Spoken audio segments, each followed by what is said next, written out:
Hello అండి, ఎలా ఉన్నారు? ఇక మొన్న అయితే నేను ఒక బ్లౌజ్ చిన్నగా కటింగ్ చూపించాను. ఇంకొక అమ్మాయి అయితే నేర్పిస్తారా ఆంటీ అని అడిగింది.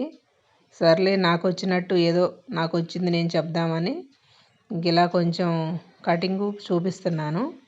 ఇంకా నేనైతే ముందుగా చేతులే కట్ చేసుకుంటాను. ఇంకొక్కొక్కరు వెనక భాగం కట్ చేస్తారు, ఇంకొక్కొక్కరు ఒక్కొక్కలాగా.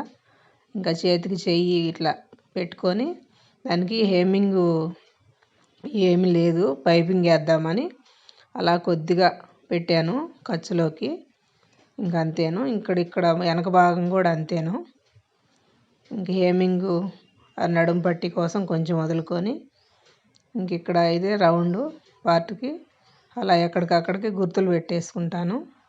ఇంకా ఈజీగా అయిపోయిద్ది. ఇంకా టేప్ అంటూ ప్రతి దానికి ఏం వాడను నేను, ఏదో కొన్నిటికి మాత్రమేను. ఇంకా నేనేమంతా డిజైన్లు ఏం పెద్ద గుట్టను కాబట్టి నార్మల్గా ఇలాగే నాకు అలవాటు అయిపోయింది. ఇంకా 1.5 ఇంచు ఉంటుంది సంక రౌండ్ కూడా. ఇంకా అలా పెట్టేసుకుంటాను. బ్లౌజ్ నీట్గా వస్తుంది. కుట్టేది కూడా తర్వాత వీడియోల్లో చూపిస్తాను. బాగుంటుంది ఫినిషింగు. ఇంకా నాకైతే ఇలాగే నేర్పించారు. టేప్